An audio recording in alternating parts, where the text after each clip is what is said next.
Welcome, everybody, to another episode of 40K Fanatics, a podcast where we will teach you how to win a golden demon in a painting contest. Wait a minute. Hold up. Casey, that's not at all what we're going to do. Yeah, that's we don't talk about that stuff here. We talk about 40K and everything around it. Because we like it, and we hope you like it, and we hope you like us. And if you don't like us... Tell us about it. Tell us all about it. Flame War. Flame War, right, on Twitter. Like, how has Twitter become so polite? Right? See that GIF that he's got posted up on the Twitter. Yeah, we're going to get into that when we get to the main topic. You asked me when I rolled up if I had just got back from golf. And look, this Grimdark Garage thing has been cute, okay? It's been fun. Yeah, but it's 100. We are in Arkansas, really? In the south of the United States of America. I know we have a few, international listeners. So that's where we are. And it's 100. Yeah. And the mosquitoes are out. Yeah, and it's a different type of heat for those of you who think you guys don't know heat. It's tropical. This is wet. It's wet. It's sticky. Hard to breathe. The Grimdark Garage is still. It's like stagnant air. Yeah, and so I did go golf. I golfed 9 holes. I walked, got my steps in. Got his polo on. Did not bother taking a shower because I thought this is going to be toasty, roasty. Yeah, we're in my art studio. Yeah, we relocated. We've gotten too bougie, and now we're in the painting studio, which I've not seen. It is cluttered all up, but it is most productive as you have been lately. Why don't you open the bits box first? Okay. Opening up the bits box. That was me opening up the bits box. What have you done this week in your 40K hobby in? Now, I've probably told you a couple times in the last few weeks, I've been painting up these Dark Angels. So my buddy has just about had it, if I'm being honest. He came to me a few days ago, texted me, somebody threw a rock in my window. I just can't win. And I was like, man. So I surprised him a little early. I told him about the army I've been painting. I've got most of it done. About 1,000 points of Dark Angel Space Marines that I bought. So they're looking pretty good. I've got a good portion of them painted. I'm ready and raring to go to give these to him because I hate painting Dark Angels. You hate painting? I thought you wanted to have a Dark Angels army of your own. Oh, no. Maybe if it was Ravenwing or Deathwing, because then it'd be black or white, but I hate that green. Wow. So, I don't know what it is. When I get halfway through the paint job, something discourages me so bad.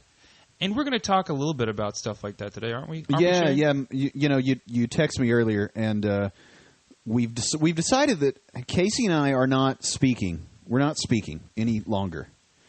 Yeah. We're got each other on mute. Because anything we say burns a section of content for you guys.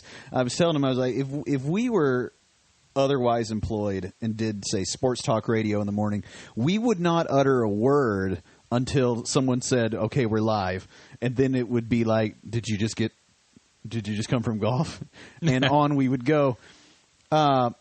But I forgot where I was going with that. We're talking about painting today, and I'm hype. Yeah, it's going to be great. So do you want to do your bits box now? Yeah, my bits box is... Go ahead and do your bits box. My bits box is substantial. I've been busy. What you got?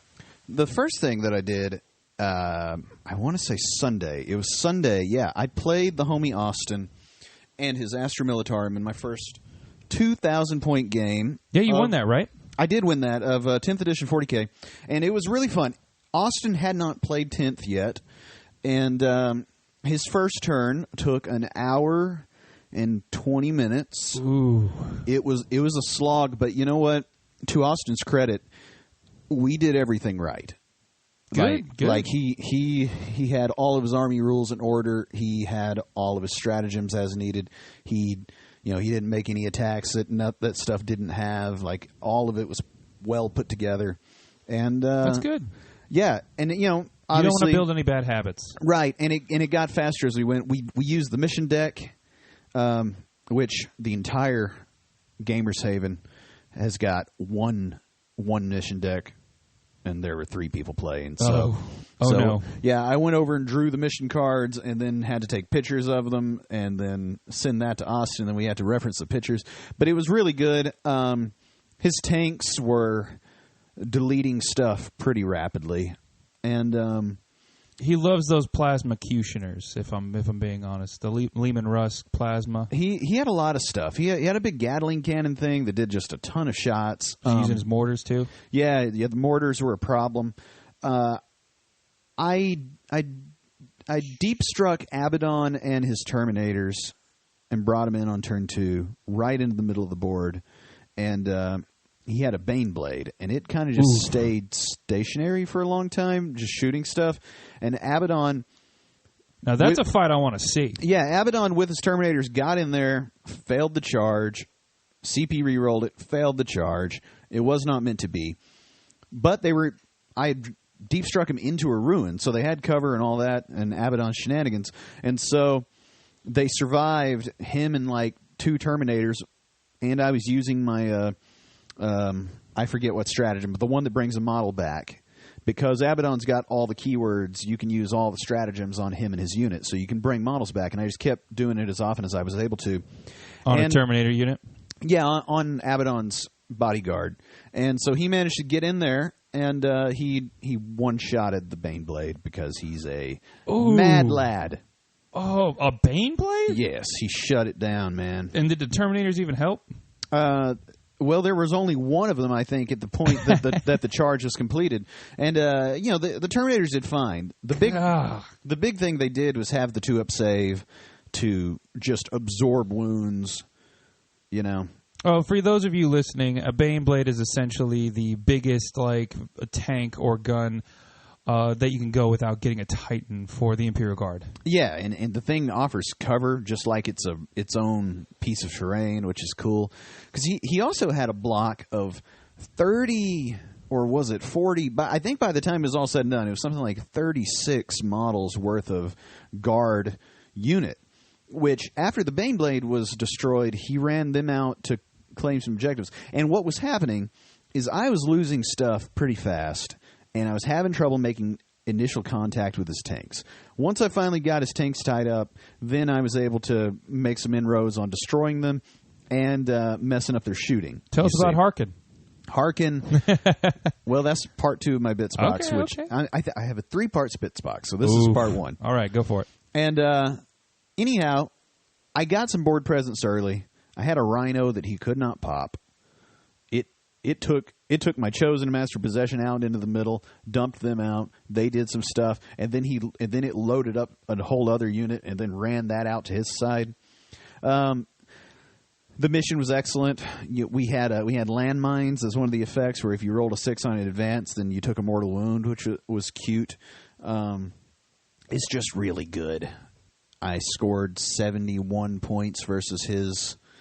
10 or 12 points less than that. He was not fully painted. I was, but I would have beat him by 3 or 4 points otherwise. But it was great. I mean, it was fun. It was a slog because you have a lot of infantry. Well, he's new. Austin hadn't played before, and we were trying to get it right. And where are the cards? I don't understand why the mission cards and why the Army data cards did not come out the same day as the Leviathan box, because all I see on the big old pile of Leviathan boxes are like... Everybody's got one now. Well, I don't have one, but that's a $250 mission deck. And you don't play because I don't play either of those armies. Yeah. And I'm like, I cannot, in any kind of good conscience, with my impatience, buy a $250 mission deck. That would be absurd. Yeah. So, how did Harkin do moves us into part 2 of the Bits Box, which is I sat down to paint those Raptors because Harkin has been going out with 5 Raptors. He can take 10, and he needs all 10. And Harkin's your favorite model, right? Harkin is one of my favorite dudes in the thing. He's the Lord of the Raptors, the Herald of the Apocalypse, and he's awesome. He popped a Scout Sentinel right off the top. However, he was nearly dead by the time he got there, just because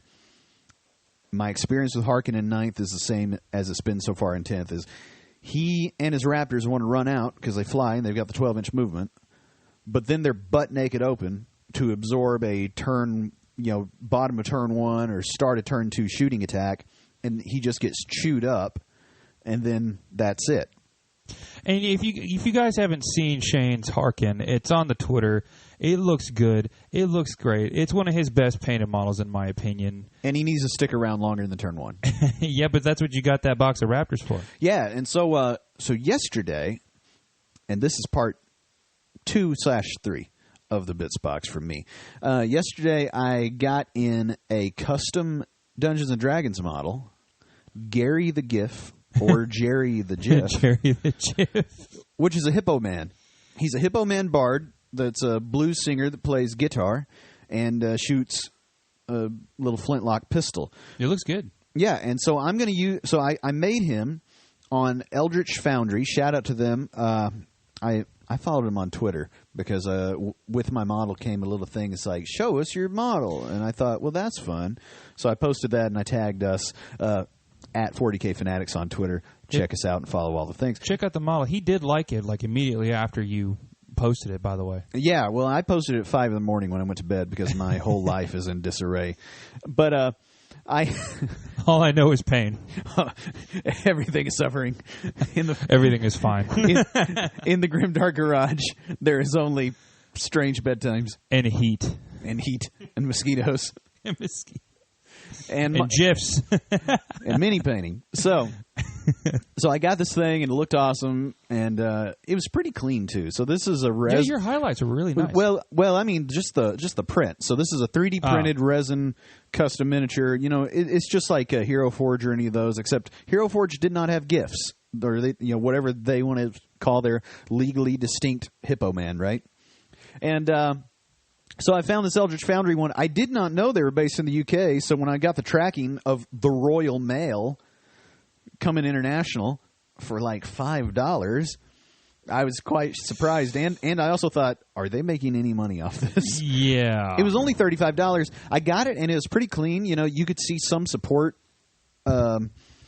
divots here and there, but that's nothing to me. Royal I Mail, build 40K. Royal Mail is rough. And did you know, by the way, they have 40K Age of Sigmar, all Games Workshop's games on stamps for Royal Mail. I have seen that. That's pretty cool. That is cool. I really like that. But anyway, I got to paint this GIF, and while I was doing that, I painted the Raptors. I painted 4 of the 5 Raptors, and I'm doing a new thing, and we're going to get more into the process as we get into the main topic. But that's my Bits box. Closing it. Shutting it. Main topic? Main topic. Yeah, because I don't have anything else that wouldn't fall in the main topic. Well. Do you? Well, I've got this right here. Here, let me show it to you. Casey is handing me some sort of... What is this, Casey? That is and for all of those of you who follow me on TikTok and soon Twitter, we have what is essentially a Saturnine Terminator. It is Saturnine Terminator? A funny story about this. It was a piece of art. It was supposed to be like a prototype Terminator armor that Games Workshop released back in the first edition. Actually, one model was made. It was in like lead. And then everybody who is anybody in the modern day loved it so much because of how ridiculous the shoulder pads are that they called it the Saturnine Terminator. I think it's only been mentioned in lore once or twice in passing. So I loved it so much that I got 5 from my local friend who's in our Paragould Warhammer community. Through 3D printed me about 5 of them for $5. They look really nice after I painted them. Hopefully these will be a good placeholder for him before he decides to get some more minis. And, man, when I post these here soon on the Twitter, hopefully you guys will like them. But I love them. The shoulder pads are absurd. It's completely absurd. It looks like... Did you look between the shoulder pads on the top? Yeah, it looks like a turtle. In a way, and you've done a checkerboard pattern, which I imagine was just the gift that kept on giving. Oh no, I've painting orcs has really given me a lot of different techniques for painting checkerboards to practice and work with, and I've kind of gotten it down pretty good. Would you say that's pretty good? Or? Yeah, no, it's definitely good. I just feel like that would swell on you and become a whole deal, but I guess it has not on you. No, it practice and routine, really. Yeah, that right there would give me problems. But you guys be looking out on the socials for that because that's going to be coming up. And so that's into my Bits box. I'm going to close that. So, sound effects by Casey. So what are we talking about today, Shane? We are talking about painting today. I love a painting pod. I know you do too. Oh, yeah. We could go on forever about painting, guys. Yeah. This is now a painting podcast. And And a hobby. If everybody turns off, then we understand. But come back next week for more whatever we come up with. Interesting thing. I looked into our stats. Our painting pods have not been like the worst listened to, but they haven't been the best either. They're right in the middle. I wonder which ones are the worst. It has to be the ones where I talk a lot. I don't know. I'd have to go back and give them a listen. I can give you the list, but man, I swear they're not bad. I thought, oh man, either Laura's going to be bad or painting's going to be bad. One of these are going to fall to the side and nobody's going to listen to them. And then I looked and I was like, they're both doing pretty even. Laura's doing a little bit better, but we're going to keep popping these out for you guys. That's no what you what. call dedicated listenership, see? Yeah. All you guys in the UK, in Australia, in America, the one in Canada, I think. No, it's one in Australia. The one in Australia. That's what it is. There's only one person in Canada. And I think he's on fire right now. Bless him. So I wanted to talk about painting, and my angle is the kind of mentality of painting. Because like you said about your Dark Angels, there comes a point where you get really discouraged by the green. Possibly it's not turning out the way that you envisioned. And I have fallen to this trap myself. However, lately, so if we go back a couple of months, I was dealt a somewhat heavy emotional blow. You were. It was tough. It was tough. And you got over it. And I would go out golfing, and I would hit good shots, and I would hit bad shots. And the good shots were fine. But I discovered the bad shots Are you about to use a damn fine. Sports analogy? Yes, of course I am. We're all nerds here. I mean, you guys got to get your steps in. It's important. Yeah. All right? And then I thought, ooh, this is kind of a useful sort of, I don't know what you'd even call it, but it's, MO, right? And so I've been trying to paint these night haunt. And I've been having all the trouble. In the last few podcasts, I've talked about how that airbrush has been treating me, which lately quite a bit better. But when I'm doing the night haunt, I find that they do not come out any kind of way that I intend for them to. But they do come out if I just finish them. And then once they're finished, they tend to look pretty good. Agreed. There are also parts of them that I am good at. Like, they're little ethereal bits that need to fade from one color to another are totally with God. You know what I mean? Like, whatever is going to happen, just I have to allow to happen because I don't, at this stage, have much fine control over how that turns out. However, their weapons, their little scully faces, their bony arms, their various pieces of cloth and clothing that are solid looking. I know how to do that. They look good. Yeah. And so I thought, I've got this gift that I've got to paint. I don't know how to paint a hippo man. I've never painted a hippo man. I know that he's got to be roundly gray hippo-y, but I need him to not just be gray because that will be very boring, right?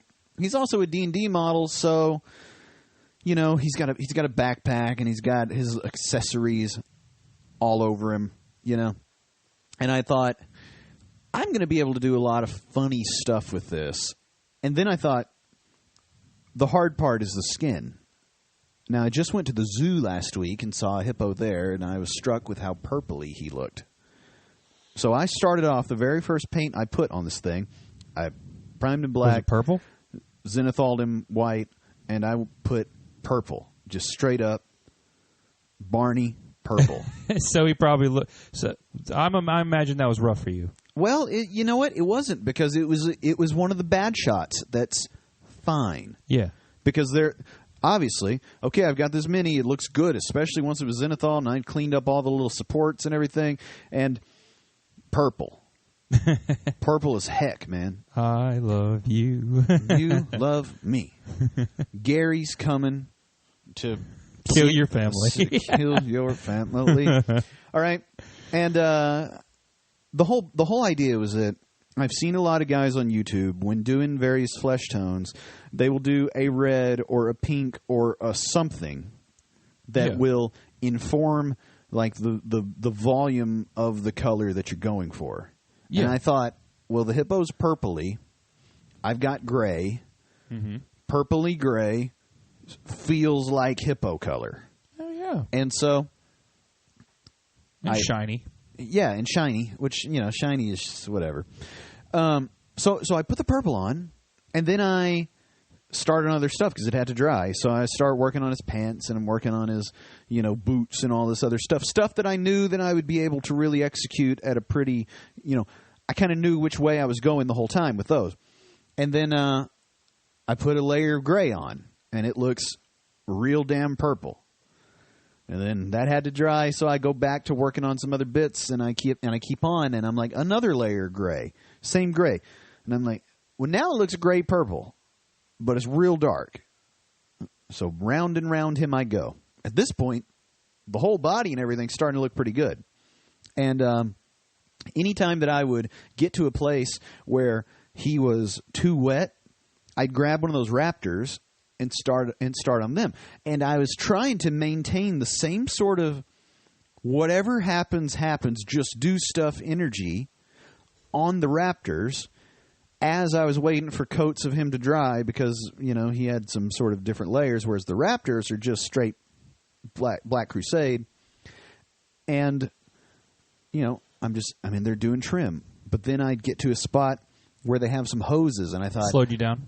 No, I'd just bust out some yellow and be like, I'll put yellow on this bunch of Raptors. And then I made some of their weapons red. I don't have any other Raptors with red weapons, but once they're mixed in with the other 5, it's just going to be a variety collection of Raptors. One guy has a plasma pistol, and so... And you swapped that out for a Melta, right? No. So what I did, the whole unit is 10. So for every 5, you can have 2 other weapons. So I've got 2 Meltas and 8 chain swords. Okay. Well, the champ has a power sword or whatever we're calling them now, a cursed weapon, whatever. He's got the big stick and he's got a plasma pistol. So I got out the airbrush and just a wild blue color, and I had put white underneath it, and I got it, and now I went pss, pss, pss, and got that little glow effect on the plasma pistol.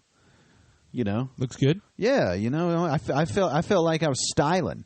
And then back to Gary / Jerry, the GIF/GIF. And he must love himself some peanut butter. Yeah, and I mixed up a lighter, for the last coat of gray on his face and hands. I mixed up a lighter gray and got that on. And at that point, it's mostly gray, but you can see that there's like some... Nice. There's the LaCroix water flavor of purple. As if someone were to yell purple LaCroix off in the other room. And I thought that's it. That's it. I made his eyes blue. I had just done 4 out of the 5 sets of red eyes on the Space Marines, and I thought, man, this isn't going to be nothing to put some blue eyes on this dude because they were tiny. And bang, eyes knocked out. And then I put a highlight pass on him. I did a little edge of black all the way around his guitar body. At any point, did you get discouraged with him at all? I didn't, because I went into it with this idea that if I mess it up, I can do it again. If I mess it up... It doesn't matter, because it's a model you don't care about. Well, I mean... you know what I mean.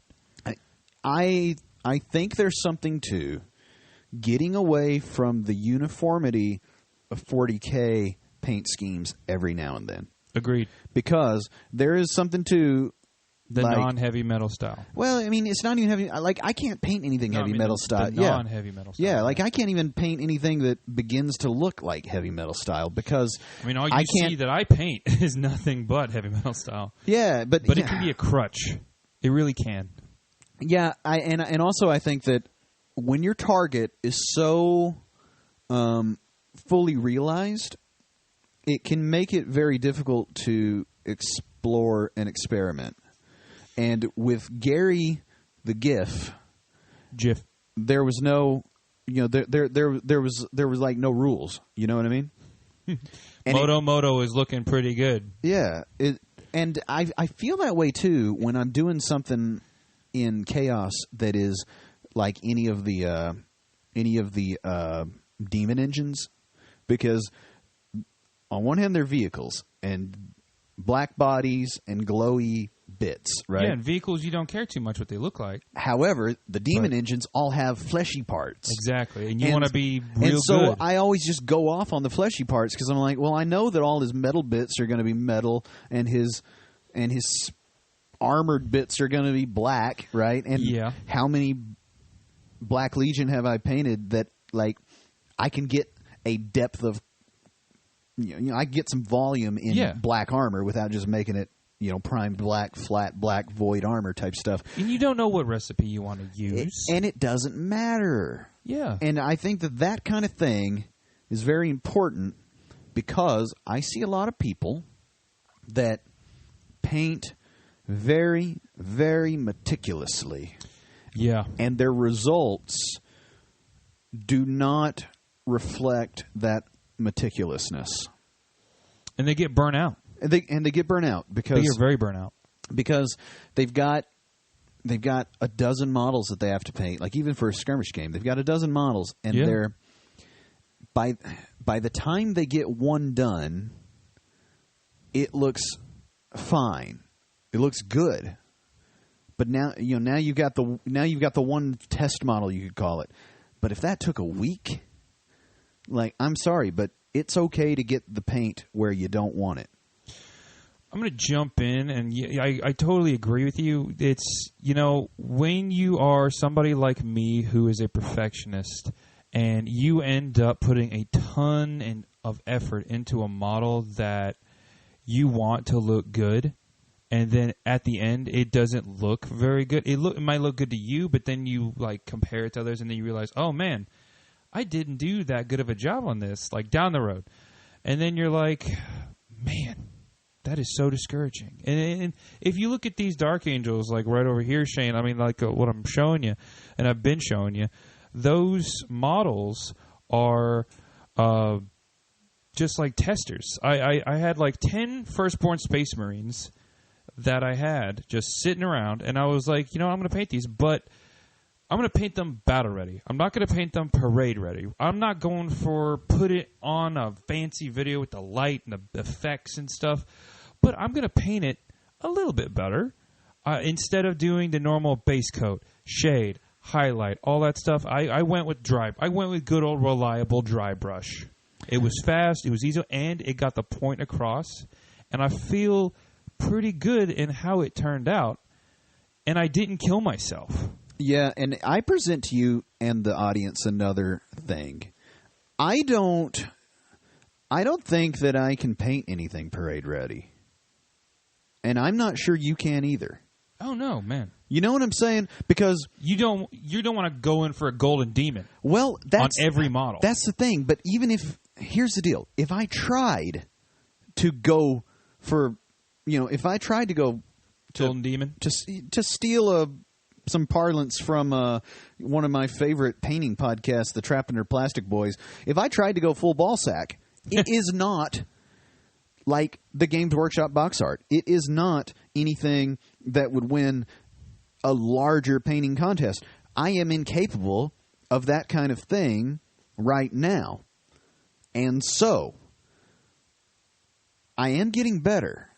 Practice. But the stuff that's making me better is starting and finishing, which can be difficult, which is where this striving for perfection really hinders people, and here's why. If you are one of these guys, and put it in the comments if this sounds like you have the tiniest brushes in the world, and sometimes you think, I'm going to take some scissors and make this smaller.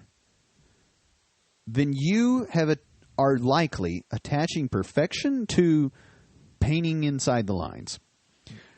Yes. Man, I watch a lot of good painters on YouTube, and when it's time to go base coat stuff, they just glob it on. They're just globbing it on, man. Thin coat. Sometimes it's not even a thin coat. They're just taking a big old brush, dunking that thing straight in the pot of contrast and going, and the top half's blue. And then they're like, and that's going to be the top light. And then the bottom light, and they grab some green, blah, blah, blah, blah, blah. That light's green. Yeah, just put paint on it, guys. Man, and then they go to work. But they'll have this entire thing done in approximately 3 to 4 hours, and it looks much better than anything that I can begin to do. And it takes me 2 to 3 hours to get them to the standard that I'm able to get them to, which says to me that the time sink should be reserved to that extra level that I'm not sure that you can be capable of unless you're just starting and finishing. Because the thing that happens when you finish is you're able to say what went right, Yeah. what went wrong, where could my efforts have been better distributed. Because that's what I did with Gary the GIF. I knew the hard part would be his skin because, one, I don't do a lot of skin. I've done white guys and black guys who are dark or pale for Chaos Space Marines, and then I've done Twitter go nuts, get them. Yeah. Hey, I mean, What do you mean, black and white guys? hey, What about the brown guy? The purple guy? I'm just saying, my army's more diverse than most I see. Oh. However, more to my point, most of the armies I see got a bunch of gray dudes, There you go. right? Like people act silly because I got a multiracial army of Black Legion, right? But at least you can tell what they all are. You know, and also I'm team no helmet. Like a lot of it's like, oh no, he's got no helmet. Oh man, and he's got a name. Look out, here he comes. But I have the same effect with skin. Skin and heads are like the hardest thing for a person to paint. Hands down. But if you're looking at some things, you'll notice people in scores have a bunch of white Space Marines or a bunch of white D&D characters. Not a lot of like darker toned skin colors, or maybe things like you've had problems with gray, you've had problems with purple in the past recently, Shane. Yeah. Well, you need to bear down. The other skin tone that I've tried to do is like take a chance, bluish, sickly space elf skin. And my point is not everybody go paint a big diverse army. That's silly. True. Yeah. Do whatever you want. My point is that the practice makes not perfect. Perfect comes later. Yeah. And perfect is fleeting, and perfect is a moving goalpost depending on what you're trying to do, right? Yes. But the practice does make progress, and it makes fluency. And what I'm finding with my painting lately, because for whatever reason, I did my entire Blood Bowl team all at once. All 12 of them in one sitting, just banged them out because I wanted to play some Blood Bowl with... Batch painted them. Yeah, I batch painted them, and they turned out fine. And you know what? I got good at... What did I learn? What did you learn, Shane? Honestly, from them, it was just the basing with the Elmer's glue. that was the big thing that I learned there. Batch painting will help you out big time. Well, here's the thing. I don't think I would have been able to batch paint 12 of those, which they were simple, had I not already done 40 Black Legion models, the first one taking forever, and then progressively just banging them out, but finishing them. You know, you and I talk about it often, how neither of us have ever brought a gray model to a game. Yeah.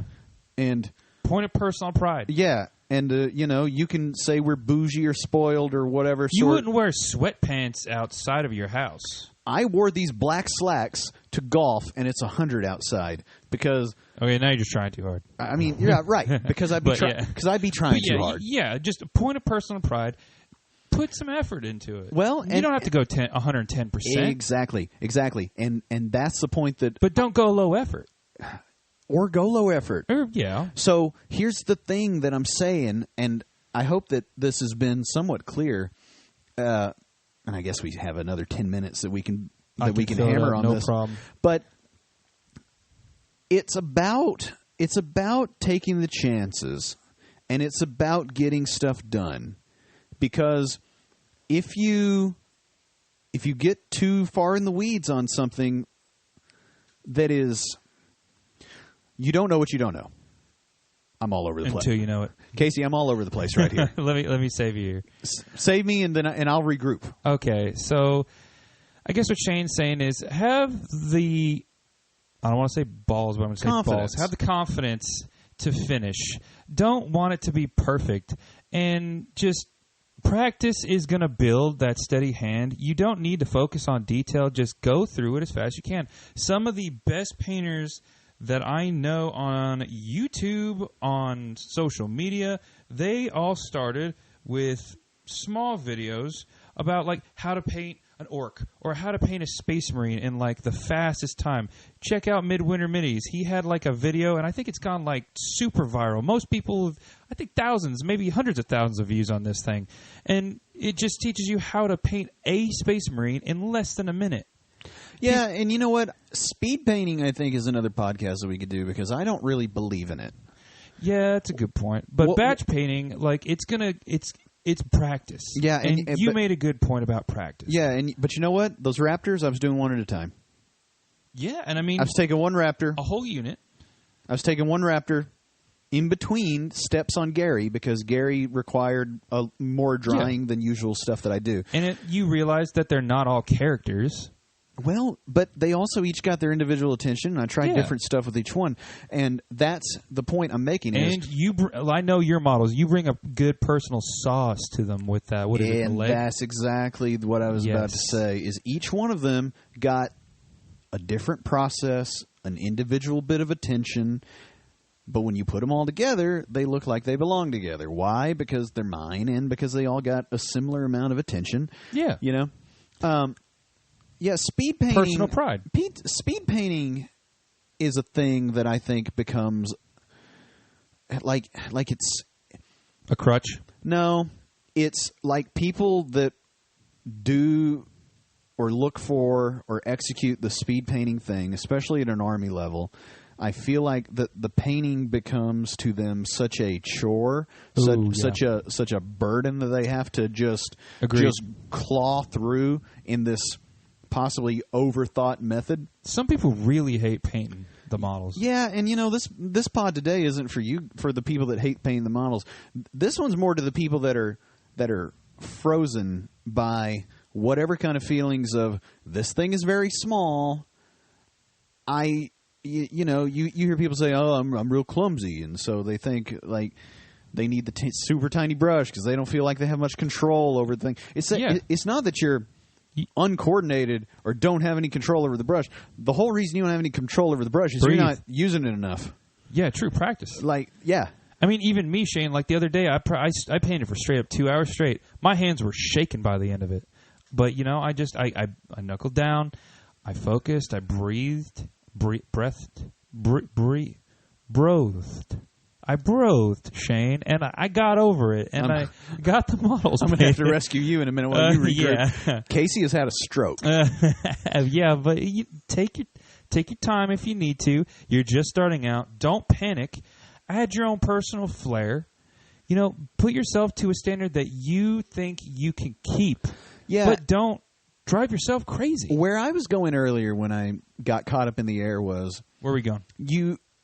We were talking about the pursuit of perfection and the sort of paralyzing, and the paralyzing effect of that ideal, right? The thing is, you don't know what you don't know. So a person's opinion of perfection at a low level of painting or anything, but we're talking about painting, is the knee pad paint doesn't get on the pant paint, right? Yeah. And they think, okay, this thing is really clean and therefore it's perfect. Where the reality is hardly anybody's looking to that. Is the chaos worshiper in the podcast talking about the pursuit of perfection right now? Yeah. Go check out the Fulgrim video on YouTube, guys. But someone who's painted for a long time and at a higher standard, They don't care anything about a dot of paint getting on the pants. Exactly. And even if it does, then they're thinking ahead to like, oh, darn. When I get done with this in 45 minutes, I'm going to have to run around it real fast with some pant color and clean up that. And it's done. Right? They're not, but they're not. Easy fix. Yeah. There's no obsessing, zooming in, holding the thing real close to your face, trying to get that knee pad to not bleed into whatever else. It doesn't matter. Try to limit your mistakes, but don't kill yourself. Exactly. And the thing that you will get is the more big motion you do, the easier it'll be to do small motion because you'll have to do less of it. Exactly. It builds that hand-eye coordination. Yeah, and I hate to sort of bust this thing down at this stage to get you some bigger brushes, but get some bigger brushes. Oh, yeah. When I first started out, I was batch painting like 20, 30 orcs at a time. I tried doing it with little detail brushes, and it was awful. But then when I realized, you know what, I'm just going to get some cheap dime store fat boy brushes, lay on that paint, thin it down, of course, and, man, it saved me so much time, and it didn't stress me out as much because I learned that I can always fix mistakes at the end. Yeah, the thing is, and I think this is a part where I think I really excel, is this mini painting thing has got to be the fourth or fifth kind of major undertaking of a learned skill that I have done in my life. Like, I play guitar and I play piano at a professional level. Golf, tennis too.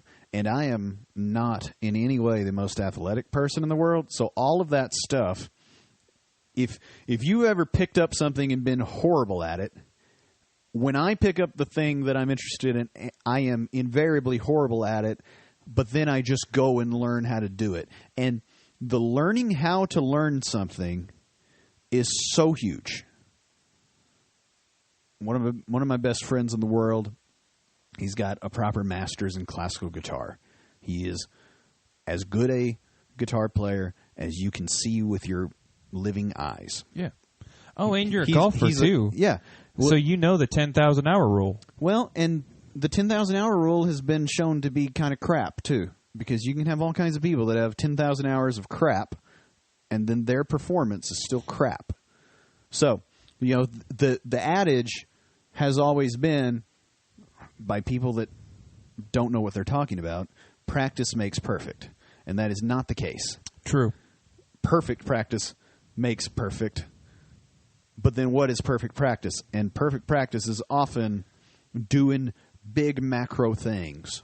Picked a pack of pickled peppers. Yeah. Practice makes, progress. Yeah. And in the case of mini painting, it's brush in hand, color on model.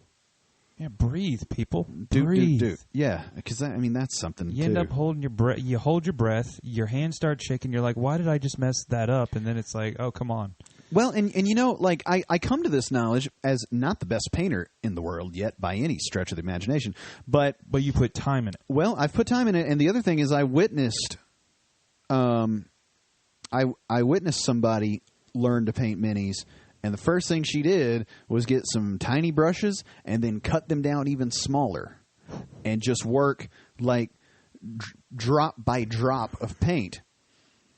And I didn't do any of that because I immediately saw like, ooh, that's not the way they're doing it on the YouTube videos. These guys are gobbing stuff on, and they're mentioning how you don't want to do that.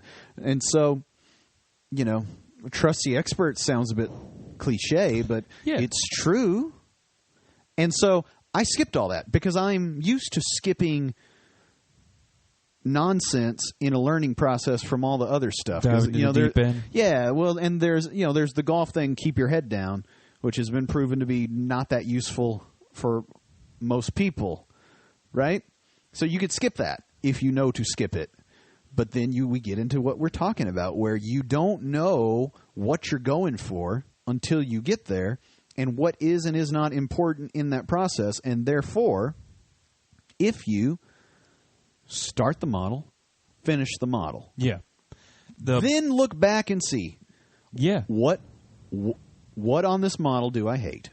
What can I be better at? You know, and What on this model went real smooth? Shane, something we haven't even talked about yet. Putting down a model that you're painting, and then never coming back to it.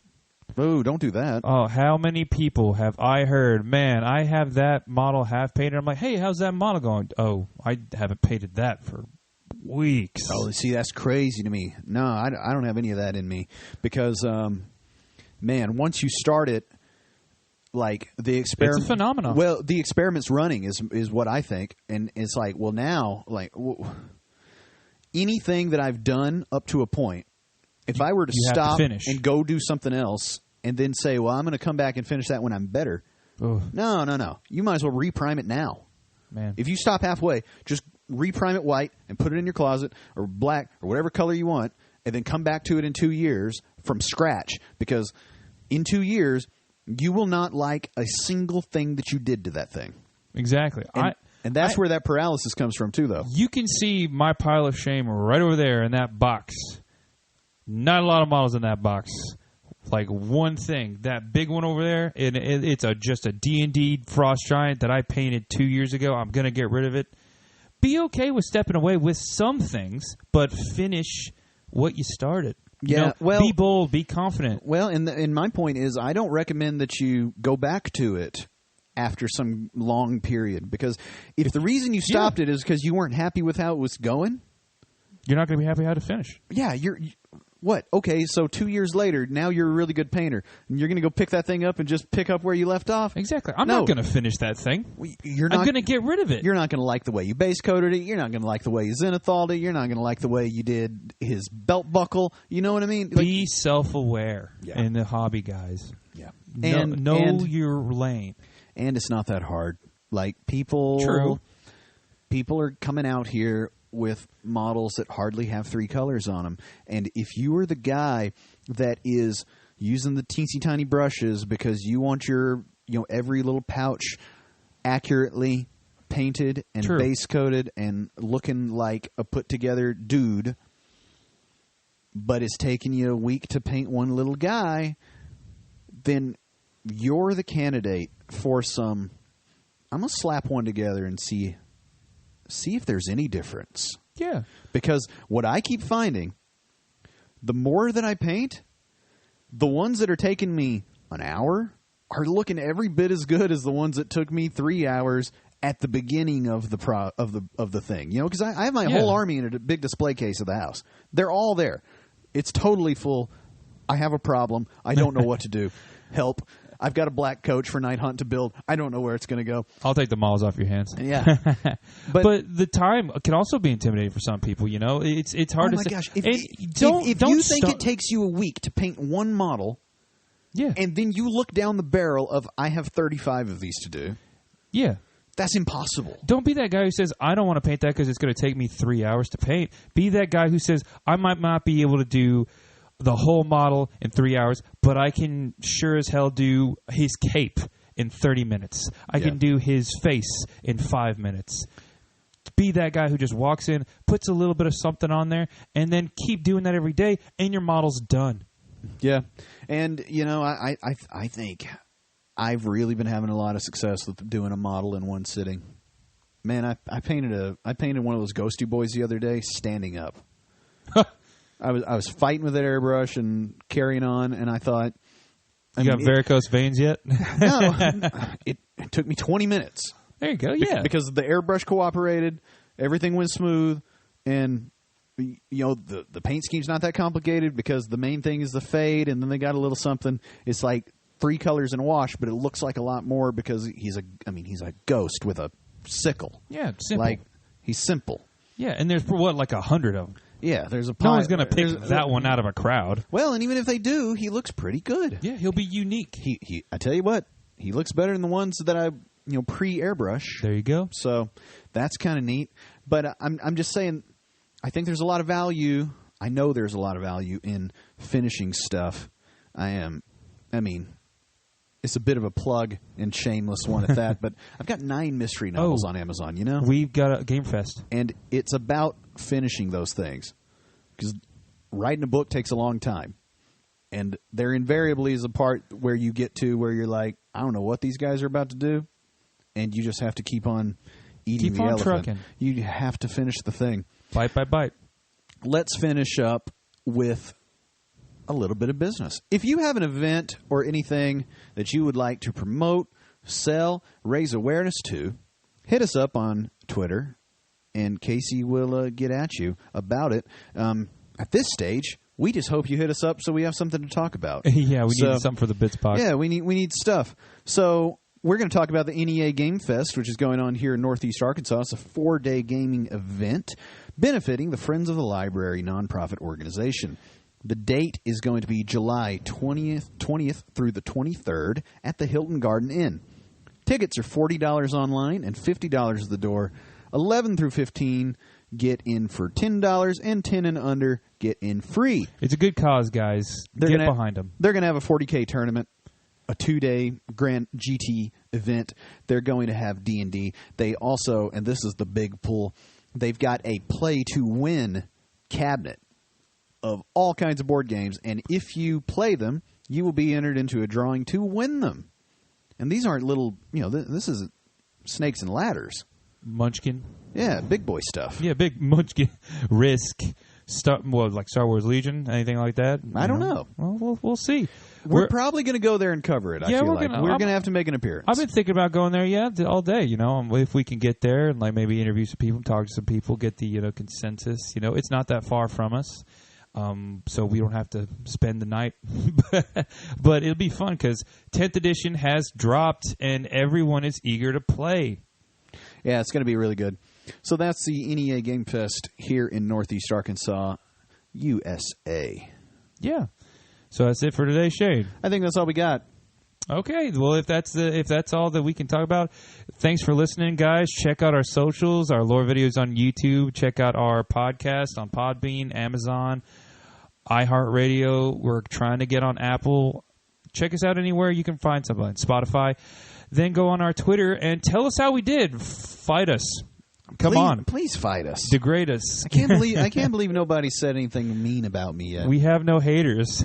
It's so strange. To be greater than. But thanks for listening. I've been Casey. And I'm Shane.